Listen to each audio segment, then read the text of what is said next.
우리 영혼의 영원한 은혜의 생명 말씀 시편 103편 17절로 19절 말씀을 봉독해 올리겠습니다. 여호와의 인자하심은 자기를 경외하는 자에게 영원부터 영원까지 이르며 그의 의는 자손의 자손에게 미치리니 곧 그 언약을 지키고 그 법을 기억하여 행하는 자에게로다. 여호와께서 그 보좌를 하늘에 세우시고 그 정권으로 만유를 통치하시는 도다. 아멘. 영어 성경으로 주의 긍휼은 그분을 두려워하는 자들에게 영원부터 영원까지 임하며 그분의 의는 자손의 자손에게 미치나니 곧 그분의 언약을 지키고 그분의 명령들을 기억하여 행하는 자들에게 임하는 도다.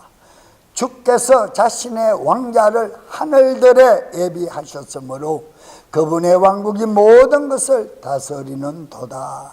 그 정권으로 만유를 통치하시도다. 그랬습니다.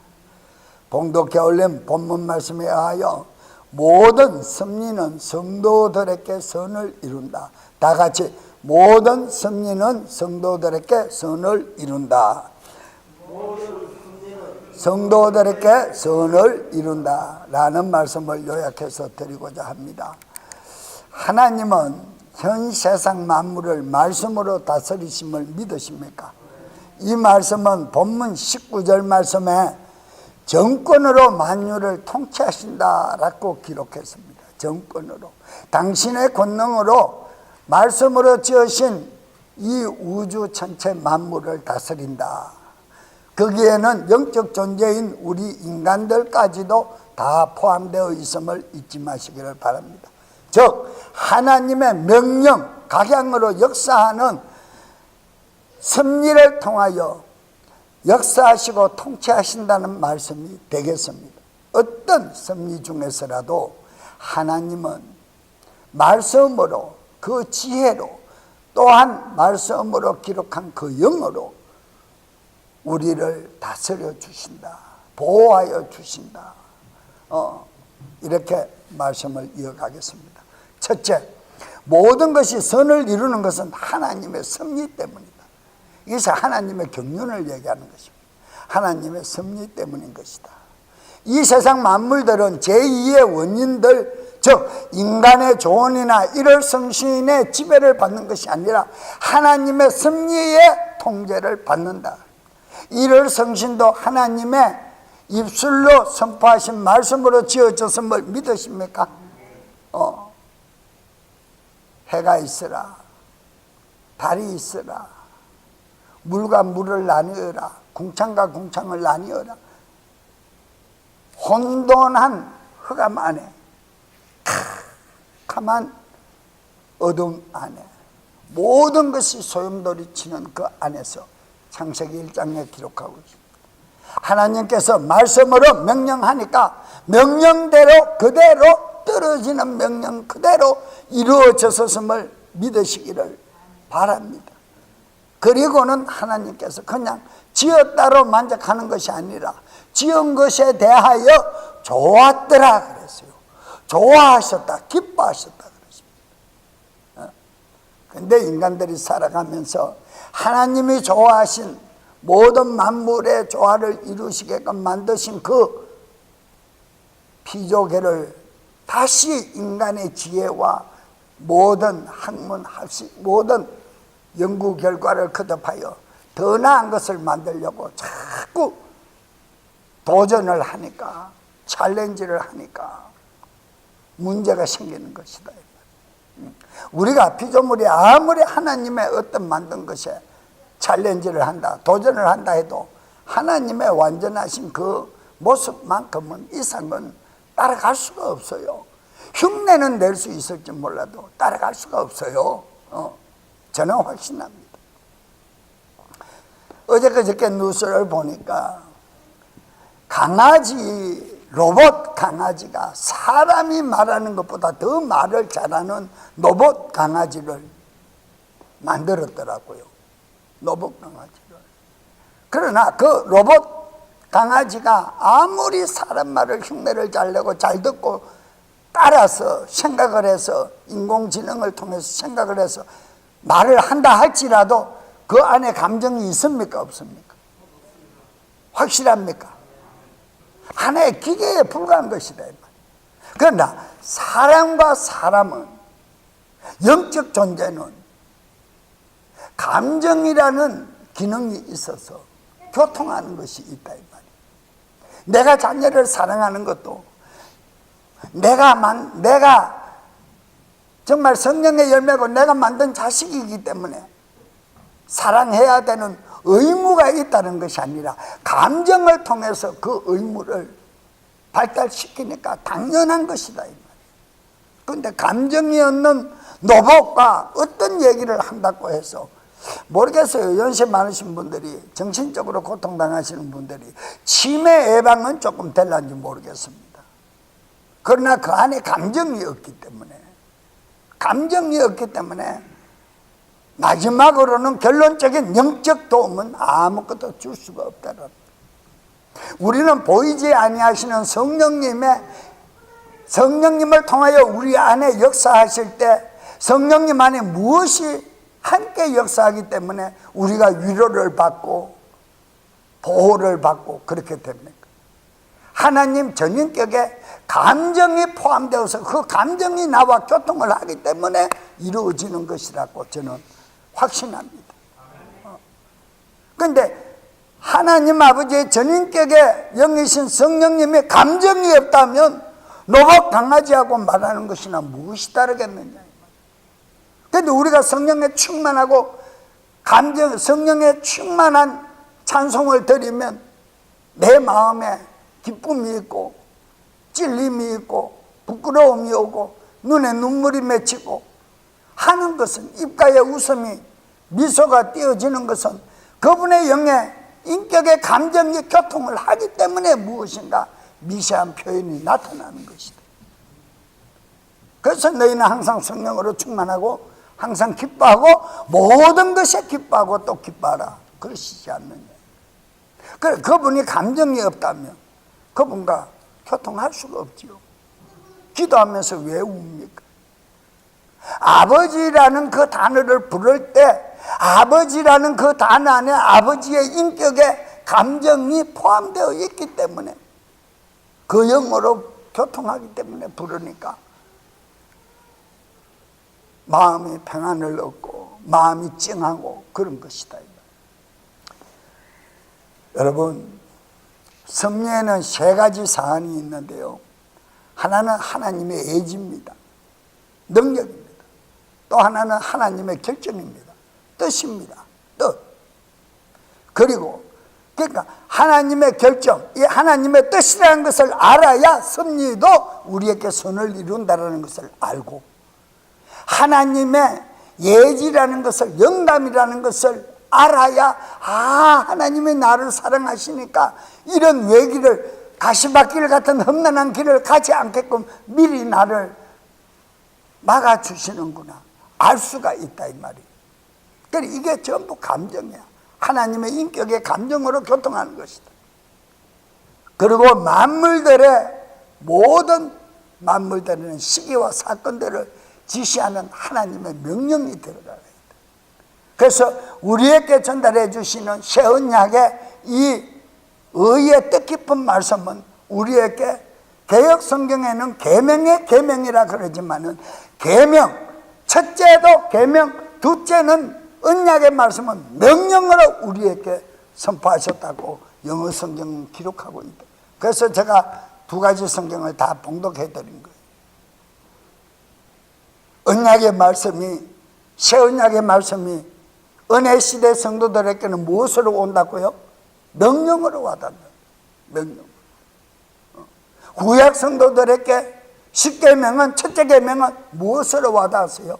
계명으로 와닿았어요. 계명. 여러분, 여기서 우리가 꼭 알아두어야 할 것은 이 세상에 일어나는 모든 일들은 하나님의 명령에 따라 움직여진다는 것을 이해하셔야 합니다. 우리가 복음서 성경에서 전깃줄에 앉은 참새 한 마리도 떨어져 죽는 것도 누구의 뜻이라고요? 하나님 아버지의 뜻이라 그랬어요. 그런데 하나님 아버지의 뜻이니까 네가 떨어져 죽으라 하니까 그냥 떨어져 죽는 것이 아니라 하나님 아버지가 부리는 영을 보내서 떨어지게 하니까 죽는 것이다.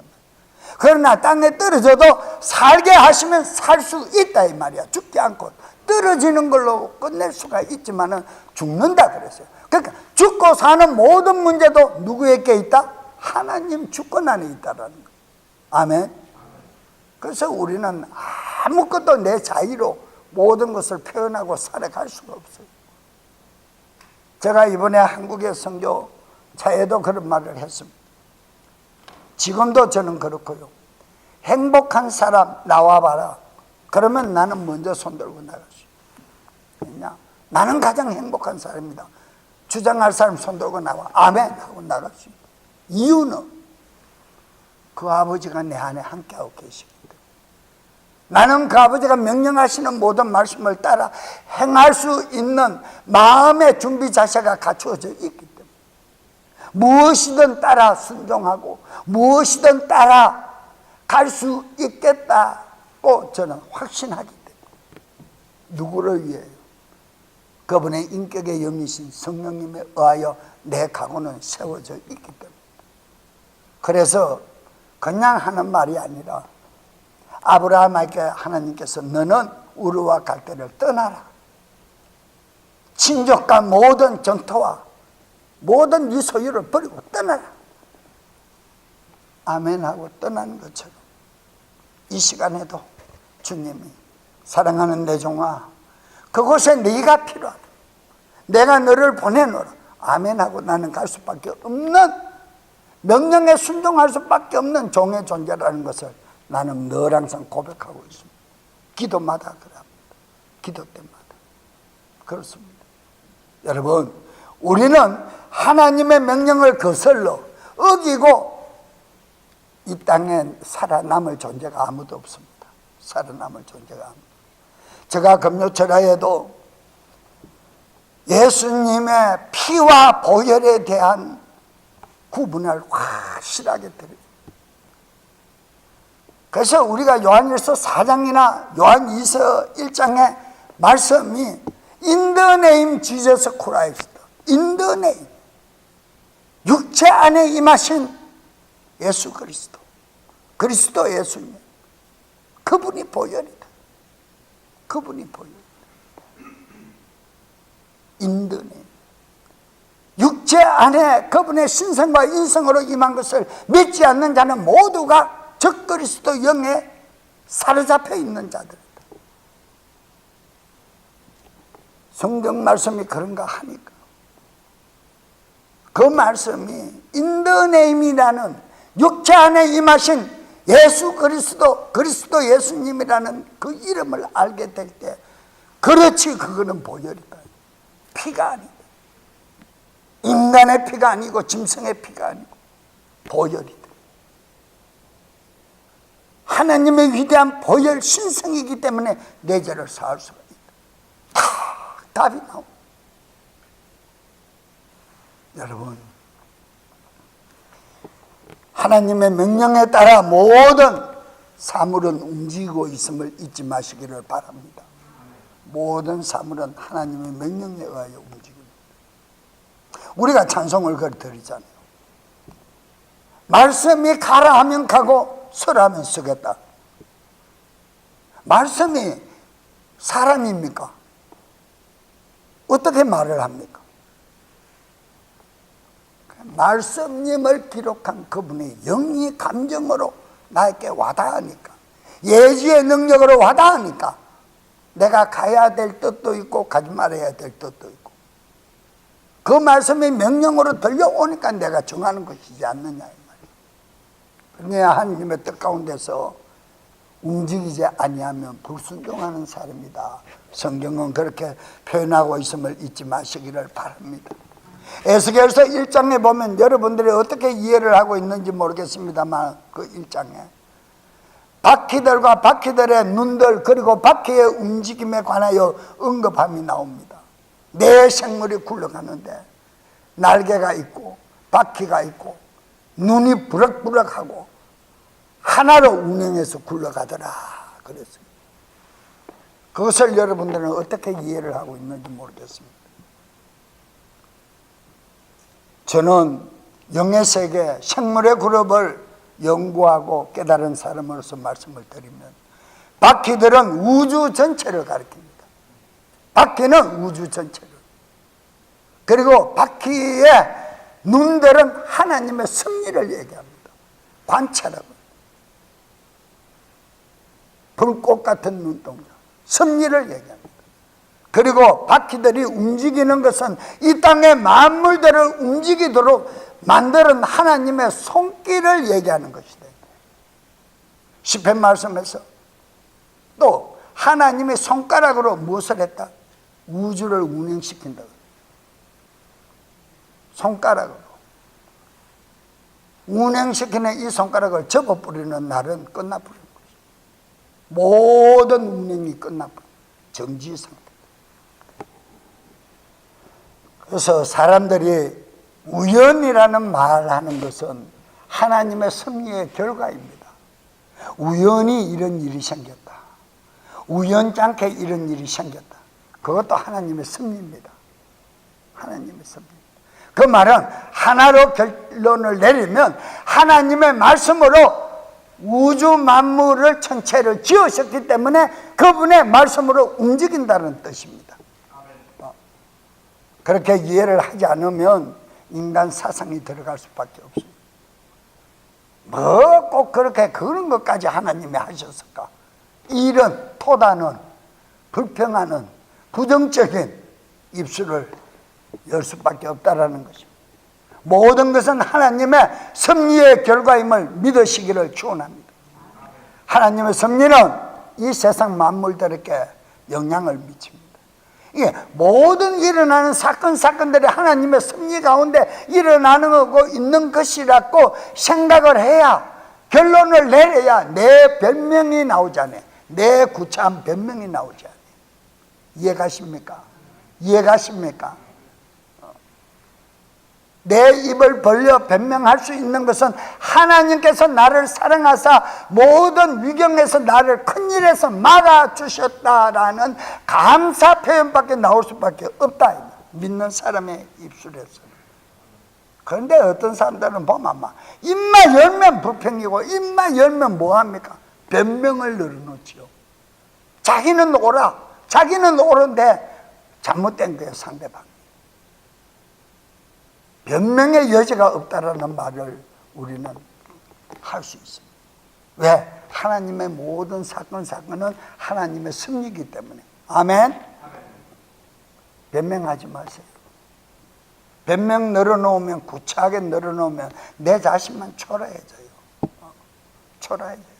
그러려면 아예 하나님의 섭리를 인정하고 모든 사건들을 하나님의 섭리 가운데 내가 해결해버리고 나면 구차한 변명이 나올 필요가 없고, 하나하나 해결을 해 가다가 보면 세상에 만지지 못하는 악한 영들이 역사할 수 없는 나는 거룩한 몸으로 거듭나버려요. 완전히 바뀌어버려요.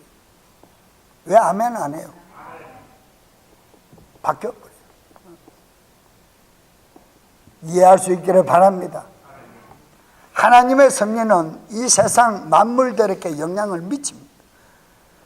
하나님의 여러 가지 모든 재료들을 섞어서 만든 화합물들을 만들어낸 것도 하나님의 섭리의 결과입니다.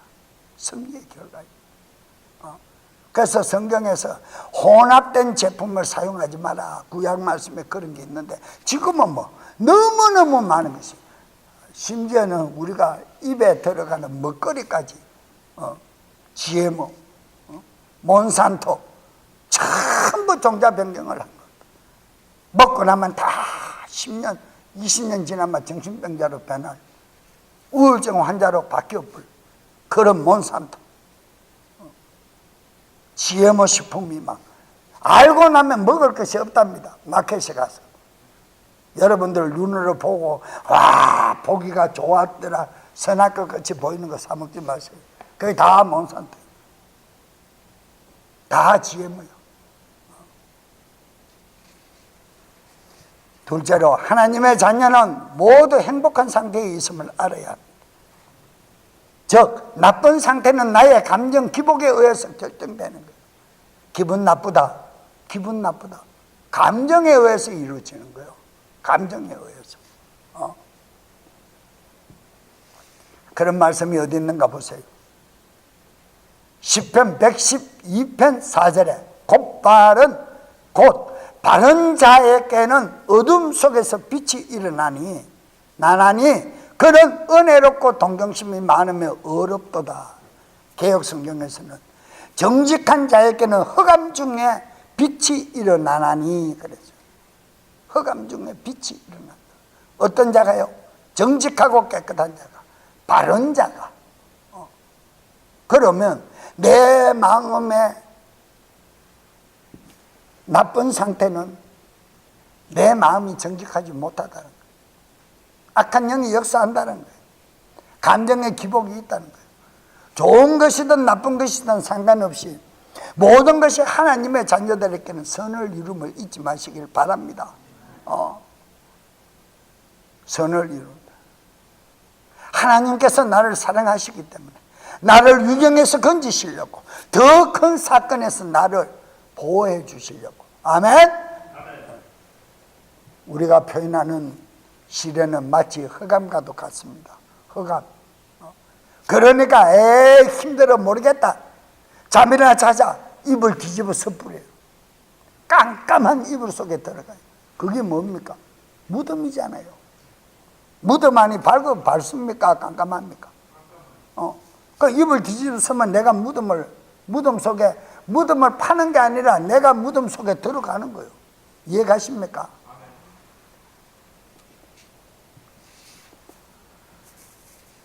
하나님의 어둡고 침울한 섭리 속에서도 찬란한 빛이 들어있다. 누가? 어떤 사람이? 정직한 마음을 가진 사람. 정직한 마음. 정말 어두움이 몰려오는 막 폭풍우가 흑암이 몰려오는 것 같은 그런 날씨 속에서도 한 줄기 생명의 빛이 있다. 그 빛을 나타내 주는 것이 폭풍우가 지나가고 난 뒤에 소낙비가 막 짱대 소낙비가 쏟아진 이후에 저 동쪽에서 햇빛이 날 때 무엇이 뜹니까? 무지개가 뜹니다.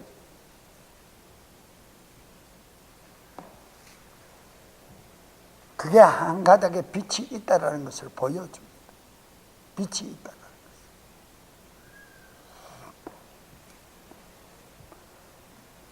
참된 믿음의 성도들에게는 복된 말씀이고, 육체를 벗고 죽어서는 천국 하나님께로 가고 왕국 들어가는 것이고, 살아 숨쉬는 동안 하나님의 보호하시는 그 섭리 안에서 선을 이루시고 우리와 동행하고 있다는 것을 잊지 마시기를 바랍니다. 시련도 다 우리 자신들의 온전한 믿음을 소유할 수 있도록 하시는 유일한 무엇이다? 수단이다. 그 수단은 유익합니다. 보세요.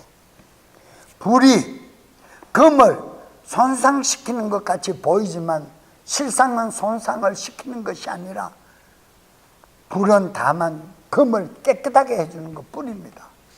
깨끗하게. 불순물을 걸러내는 것 외에는 없습니다. 그래서 정금 같은 순금을 만듭니다. 그렇습니다. 그런데 우리가 생각할 때, 저 불이 저 금을 녹이고 있네, 다 망가뜨리는 거 아닌가? 그렇게 십상으로 생각하잖아요. 그러나 실상은 불은 금을 망가뜨리는 것이 아니라 금을 더 깨끗하게 만든다. 성도들에게 힘든 시련은 내 믿음을 더욱더 정금같이 만들기 위한 수단이라는 것이라고 섭리로 생각할 때 내한테 유익한 것이다. 시련의 섭리가 나에게 유익하며 선을 이룬다는 뜻을 충분히 이해했을 줄로 믿습니다. 또 하나 보세요. 복음서에서 키질을 하는 것이 있습니다. 키는 무슨 일을 합니까? 알곡과 축정리를 가릅니다. 알곡과 축정리. 아무리 키를 손잡이를 잡고 세게 돌려도, 힘차게 돌려 힘찬 바람이 나와도 알곡이 날아갑니까? 알곡은 가만히로 떨어집니까? 힘차게 세게 바람을 일으키면 일으킬수록 쭉정이는 다 구분됩니다. 불도 마찬가지입니다. 세게 가열하면 가열하는 것만큼 금의 불순물은 다 빠집니다. 우리도 많은 시련을 겪고 나면 하나님의 말씀에 지혜가 충분한 자들이 된다라고 성경 말씀은 기록하고 있습니다. 바울이 많은 순환을 당하면서 더 정금 같은 믿음을 유지할 수 있었던 것은 자기 과거를 회상하면서 이것만이 살 길이라고, 그 시련을 이기려 하나님의 권능으로 이겨야 되리라는 각오만 있으니까 넉넉히 이겨낼 수 있는 거예요. 마지막 단도형을 받는 순교 현장까지 가도 두렵지 않는, 마지막 순간까지 나를 거룩하게 만드신 그 하나님을 증거하는 복음의 정인이 되지 않습니까? 하나님은 우리 영혼에 붙어있는 나쁜 습관을 제거하기 위해서 양손에 든 지팡이, 막대기와 지팡이라 그랬어요. 지팡이와 막대기라 그랬어요. 목자장 대신 예수 그리스도 우리 주님은 막대기와 지팡이를 들고 있지만 한 손에 막대기를 사용하시지 두 손 다 사용하지 않아요. 제가 여러 차례 섭리를 통하여 경고를 주셔도 깨닫지 못할 때 등짝을 쳐서라도 훈계한다. 더 심한 상황 속으로 몰아넣어서라도 그 영혼을 사랑하시는 것은 하나님의 섭리다. 사랑이라는 것이 섭리 안에 포함되어 있기 때문에 다치지 않게 한다 라고 제가 누차 말씀을 드렸습니다. 막대기는, 하나님이 사용하시는 그 막대기는 악한 짐승들이 올 때 사용하는 것입니다. 거기에는 마치 자기가 로마 군병에게 채찍을 맞았던 그런 채찍 같은 막대기입니다. 악한 것에 사용하기 위한 막대기입니다. 그러나 성도들을 사용할 때는, 성도들에게, 믿음의 사람들에게 사용할 때는 지팡이를 가지고 사용하십니다. 막대기가 아닌 지팡이를 사용합니다. 막대기에는 맞으면 죽습니다. 악한 것들을 다스리는 것입니다. 지팡이를 사용할 때는 생명이 보존됩니다. 하나님은 그렇게 우리를 돌보신다. 여러분, 욥기서 36장 10절로 12절에 그들의 길을 열어 훈계하시며 명령하사 그들이 불법에서 돌아오게 하시나니. 고통은 어디에서 돌아오게 하신다고요? 어디에서? 불법에서 돌아오게 하시나니. 만일 그들이 순종하고 그분을 섬기면 형통한 가운데 자기의 날들을 보내며 즐거운 가운데 자기의 해들을 보낼 것이니, 광명을 보낼 것이다. 빛을 보낼 것이다. 우리를 돕는 천사를 보낼 것이다. 12절에 그러나 만일 그들이 순종하지 아니하면 칼에 망하고 지식 없이 죽을 것이다. 하나님의 섭리를 깨닫지 못하는 지식을 통하여 죽을 것이라. 이것은 불순종입니다.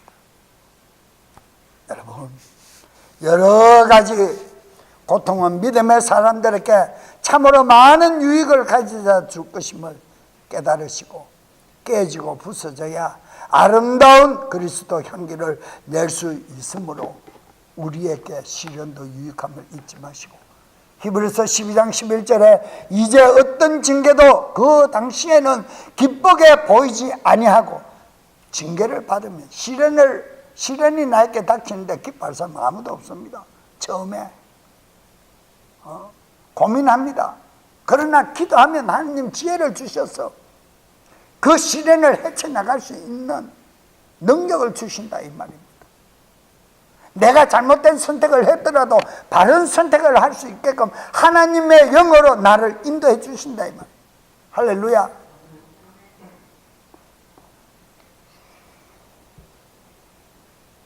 기쁘게 보이지 않고 슬프게 보이나 그럼에도 불구하고 나중에는 그것으로 말미암아 단련된 자들에게는, 시련을 이겨낸 자들에게는 그것이 의의 화평의 열매를 맺느니라. 할렐루야. 고통의 뿌리는 서지만은 그 열매는 달고 풍성하다.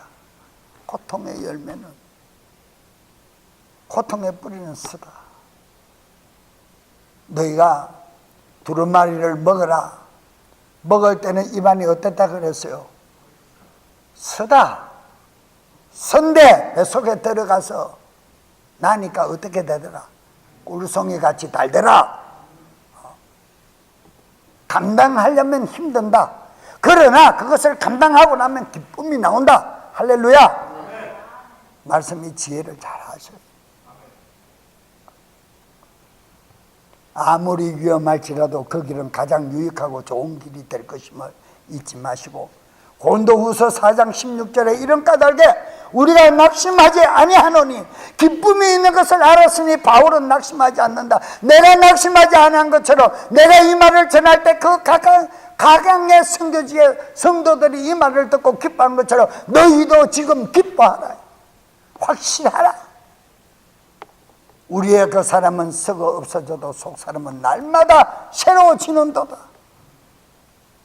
잠시 잠깐의 가난도 영적 유익함이 될 것이고, 감당하기 어려운 질병도 우리에게는 은혜를 받는 일에 더 유용하게 작용될 것입니다. 깨닫지 못하면 고통을 주십니다. 하나님의 명령의 말씀에 순종하지 못하고 올바른 신앙의 믿음의 자세를 보이지 못하면 하나님은 나를 사랑하사 마귀에게 내어주시지 아니하기 위해서라도 심한 고통을 통해서라도 깨닫게 하십니다. 지금 제가 중보 기도하고 있는 두 분 목사님들이 하나님의 섭리 가운데 고통을 당하는 목사님들이십니다. 한 분은 위장을 윗부분으로 3분의 1을 잘라내고 지금 항암 치료와 투쟁을 벌리면서 기도의 권능으로 견뎌내시는 목사님이 계시는가 하면, 한 분은 수술을 하지 않고 위암 상기로 항암 치료를 받으면서 이제 많이 줄어들어. 항암 치료가 줄어들어. 이제 3번인가 4번만 더 받으면 완전히 끝난다. 마지막 순간까지 승리할 수 있도록 기도한다. 항상 위로의 문자 메시지를 보내고 합니다. 기도를 하기 때문에 그렇습니다. 위수술하신 분은 정말 뜻깊은 말씀을 간증을 합니다. 많은 불평과 많은 불순종을 통해서 자기를 살리고 계시는 하나님을 보았다. 할렐루야. 그러면 목사님은 승리한 것입니다. 더 건강한 모습으로 회복하여 남은 육신 동안 복음 전하는 도구로 쓰임 받을 것입니다. 하나님은 그 일을 위해 이 고통도 감당할 수 있게 허락하신 것이니까 힘내라고. 베드로전서 4장 14절에 너희가 그리스도의 이름으로 인해 비방을 받으면 행복한 자로다. 영광의 영 곧 하나님의 영께서 너희 위에 머물러 계시니라. 계시느니라. 그분께서 그들 편에 서서 비방을 받으시나 너희 편에는 영광을 받으시느니라. 비방하는 사람에게는 하나님의 비방을 받으나, 비방을 받고 가슴 아파하며 눈물 보이지 못하며 마음 쓰려가며 서린 아픔을 움켜잡고 하나님의 전에서 대성통곡하며 기도하는 성도들에게는 하나님의 영광이 된다. 얼마나 감사해요. 이런 아버지와 교통이 우리 안에 충분히 이루어지고 있음을 잊지 마시고, 우리의 신앙관이 어떤 것인지, 이 믿음 생활의 기쁨이, 이 믿음 생활의 참 행복이 어떤 것인지 다시 한번 느껴볼 수 있기를 주 예수 그리스도 이름으로 축원드립니다. 히브리서 11장 26절 후반절에 이는 그가 주께서 보상으로 보답해 주시는 일에 관심을 두었기 때문이다 그랬어요. 그래서 여기에서 보상이라고 얘기하니까 세대주의나 캐톨릭에서 자꾸만 상급 개념을 가지고 잘해야 상급이 있지, 상급이 많지, 상급 개념을 얘기하는데 여기에 주께서 우리에게 보상으로 보답하는 것은 전인격 구원에는 아무것도 없다 이 말이에요. 전인격 구원, 그 구원은 하나님 아버지가 더 기뻐하시는 것이다 이 말이에요. 보상 개념은 상급 개념이 아닙니다. 하늘 천국에 내 속사람이 전인격 구원을 받고 들어가서 영원히 즐기는 것입니다. 이해가십니까? 그러기 위해서는 그리스도의 본질을 알아야 된다라는 거예요. 그리스도의 본질.